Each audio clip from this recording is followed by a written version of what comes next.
Hola, me llamo David, tengo 27 años y estudié formación profesional de automoción en Diocesana Sarriaga.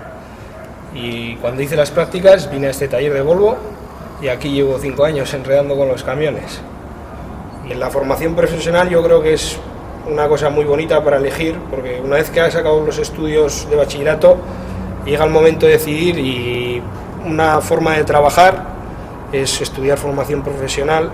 El contacto con el trabajo en las prácticas lo tienes, incluso en el ciclo de formación tienes el taller del centro en el que practicas con máquinas reales, incluso haces averías de coches de calle y los profesores son muy cercanos, te ayudan. De hecho, todavía si algún día necesitas que te echen una mano, te la echan y bueno, se preocupan de que realmente aprendas.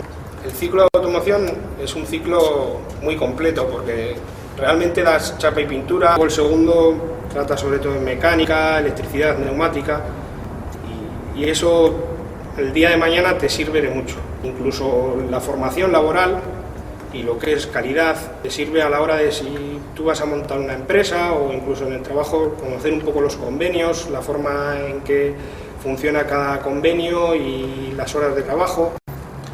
Yo recomiendo a la gente que le interese realmente, después de acabar sus estudios de bachillerato, la ESO, hacer un ciclo de formación, porque es algo que sirve para empezar a trabajar. Pero lo que he visto con mis compañeros y en mí tiene muchísima salida laboral.